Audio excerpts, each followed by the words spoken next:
आज Doubtnut app download करें। Doubtnut पर अपने सभी गणित, रसायन विज्ञान, भौतिक विज्ञान और जीव विज्ञान के डाउट्स का करो सफाया। बस प्रश्न की फोटो खींचो, एक ही प्रश्न को क्रॉप करो और तुरंत वीडियो सोल्यूशन पाओ। अभी डाउनलोड करें। हेलो दोस्तों, आपका प्रश्न है, एक अभिक्रिया में उत्प्रेरक किस प्रकार अभिक्रिया के वेग को बढ़ाता है। तो चलिए इस प्रश्न को हल करते हैं। ठीक है, तो दोस्तों सक्रियण ऊर्जा के सिद्धांत के अनुसार क्या बताया गया है कि जो हमारे अभिकारक हैं, अभिकारक ऐसा नहीं है कि हर एक अभिकारक आपस में क्रिया करेगा और अभिकारक के प्रत्येक अणु आपस में क्रिया करके उत्पाद को बनाएंगे। तो क्या बताया गया था दोस्तों कि जो कुछ अणु ही केवल आपस में क्रिया करेंगे, अभिकारक के केवल कुछ अणु ही आपस में क्रिया करके उत्पाद को हमें देंगे। तो ऐसे कौन से अणु दोस्तों आपस में क्रिया करके उत्पाद को बनाएंगे। तो अभिकारकों के दोस्तों कुछ अणु जिनके पास एक निश्चित ऊर्जा होगी, केवल वे ही अणु दोस्तों आपस में क्रिया करके उत्पाद बनाएंगे। और ये जो निश्चित ऊर्जा है जो कि मैंने बताया कि अभिकारक अणुओं के पास होना आवश्यक है, जिससे कि दोस्तों ये आपस में क्रिया करके उत्पाद को बना सकें, उत्पाद को दे सकें। इस निश्चित ऊर्जा के मान को ही क्या कहते हैं, अभिक्रिया की सक्रियण ऊर्जा कहते हैं। और प्रत्येक अभिक्रिया के लिए इसका मान भिन्न भिन्न होता है। तो अगर दोस्तों हमें अभिक्रिया के वेग को बढ़ाना है तो हमें चाहिए कि अधिक से अधिक अभिकारकों के अणु आपस में क्रिया करें। तो ऐसा कब हो सकता है, जब भाई अभिक्रिया के लिए सक्रियण ऊर्जा का मान क्या हो जाए, कम हो जाए। ठीक है, तो इसको यहाँ पे मैंने लिख भी दिया है। किसी भी अभिक्रिया के तीव्र वेग से होने के लिए क्या आवश्यक है कि अभिक्रिया की जो सक्रियण ऊर्जा है उसका मान कम हो जाए। अब इसको आप इस प्रकार से समझ सकते हैं, जैसे कि कोई अभिक्रिया हो रही है, अभिक्रिया में दोस्तों 10 हमारे 10 अभिकारक के अणु हैं। ठीक है, और अभिक्रिया की सक्रियण ऊर्जा कितनी है, 11 जूल। मान लिया अभिक्रिया की सक्रियण ऊर्जा है 11 जूल, और सक्रियण ऊर्जा को हम EA से व्यक्त करते हैं। अब दोस्तों अभिकारक के अगर 10 अणु हैं, 10 अणुओं में से अभिकारक के 10 अणुओं में से केवल 6 अणु ही ऐसे हैं जिनके पास 11 जूल ऊर्जा है। केवल 6 अणु ही ऐसे हैं जिनके पास कितनी ऊर्जा है, 11 जूल ऊर्जा है। बाकी के जो 4 अणु हैं इनके पास 11 जूल ऊर्जा नहीं है। इन चारों अणु, ये जो बाकी के 4 अणु बचे, इनके पास मान लिया कि इनके पास 5 जूल ऊर्जा है। ठीक है, तो आप देखेंगे अगर हम यहाँ पे अभिक्रिया कराएं, ये जो अभिकारक के अणु हैं अगर ये अभिक्रिया करेंगे तो इनमें से केवल 6 अणु ही ऐसे होंगे जो आपस में क्रिया करके हमें उत्पाद देंगे। क्यों? क्योंकि इनके पास सक्रियण ऊर्जा के बराबर ऊर्जा है। जबकि 4 अणु दोस्तों ऐसे हैं जो कि आपस में क्रिया कर नहीं कर पाएंगे, उत्पाद को नहीं दे पाएंगे।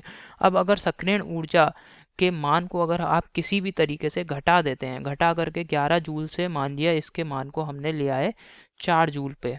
ठीक है, अब दोस्तों किसी भी प्रकार से हमने सक्रियण ऊर्जा EA के मान को 4 जूल रख दिया, तो अगर सक्रियण ऊर्जा 4 जूल हो गई तो ये जो 4 अणु बचे जिनके पास 5 जूल ऊर्जा है, क्या इनके पास अब सक्रियण ऊर्जा से अधिक ऊर्जा है?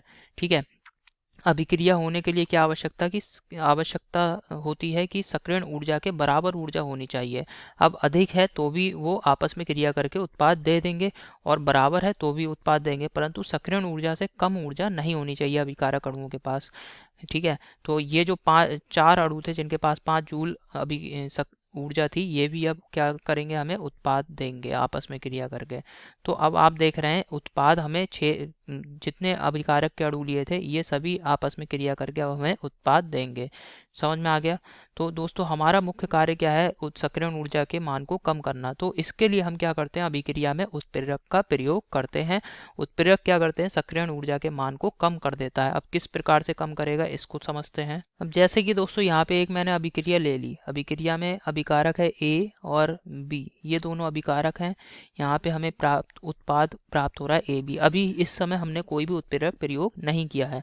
अब अगर दोस्तों हम यहाँ पे उत्प्रेरक क्या ले लेते हैं, उत्प्रेरक मान लिया X का प्रयोग कर रहे हैं, उत्प्रेरक X लेने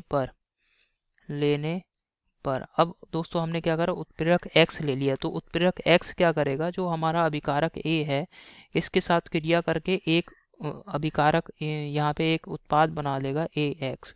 इसे कहते हैं, ये जो उत्पाद है इसको कहते हैं दोस्तों मध्यमान यौगिक। ठीक है, माध्यमिक यौगिक, इसको क्या कहते हैं, माध्यमिक यौगिक। ठीक है, और ये बहुत ही अस्थायी होता है, माध्यमिक यौगिक बना लेता है उत्प्रेरक, और ये बहुत ही अस्थायी होता है।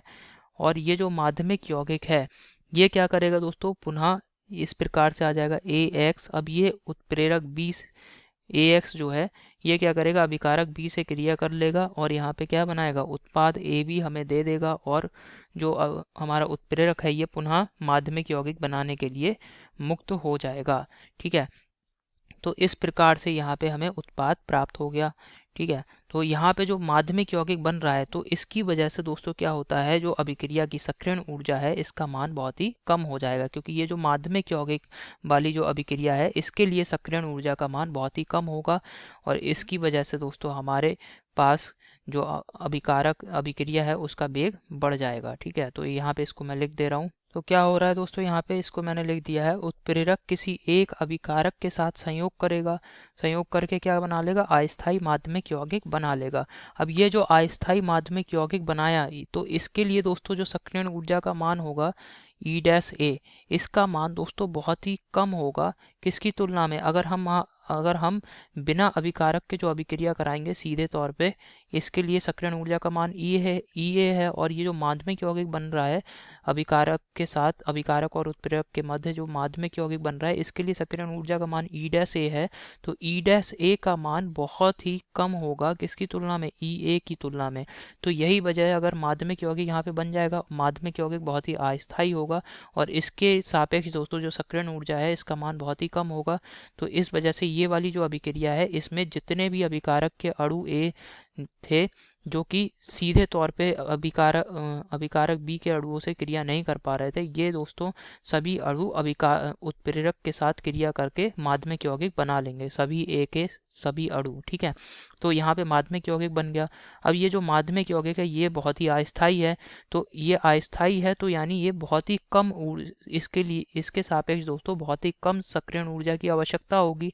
तो AX जब ये जो माध्यमिक यौगिक है ये अस्थायी है मैंने बताया, तो ये अभिकारक B से अब जब अभिक्रिया करेगा तो इस अभिक्रिया के लिए भी जो सक्रियण ऊर्जा का मान होगा E" ये इसका मान दोस्तों EA की तुलना में इसका भी मान बहुत कम होगा, जिसकी वजह से यहाँ पे जो माध्यमिक यौगिक है AX ये दोस्तों B के साथ क्रिया कर जाएगा, B के इस प्रत्येक अणु के साथ क्रिया कर जाएगा और यहाँ पे उत्पाद हमें AB दे देगा और अभी उत्प्रेरक जो है हमारा उत्प्रेरक X ये पुनः माध्यमिक यौगिक बनाने के लिए मुक्त हो जाएगा। ठीक है, तो यही यहाँ पे दोस्तों मैंने लिख दिया है, उत्प्रेरक किसी एक अभिकारक के साथ संयोग करके एक अस्थायी माध्यमिक यौगिक बनाता है और वास्तविक अभिक्रिया की तुलना में माध्यमिक यौगिक निर्माण निम्न ऊर्जा अवरोध का मार्ग प्रदान कराता है। समझ में आया आपको? तो माध्यमिक यौगिक बहुत ही अस्थायी होता है तथा यह दूसरे अभिकारक अणु से क्रिया करके उत्पाद बनाता है, इस प्रकार अभिक्रिया उत्प्रेरित हो जाती है। तो यही दोस्तों हमारे प्रश्न का उत्तर है और आशा करता हूँ आपको समझ में आया होगा। ठीक है, धन्यवाद दोस्तों। कक्षा 6 से 12वीं से लेकर नीट, IIT, JEE वो एडवांस के लेवल तक 1 करोड़ से ज्यादा छात्रों का भरोसा। आज ही डाउनलोड करें डाउटनेट ऐप या व्हाट्सएप करें अपने सारे डाउट्स 8400 400 400 पर।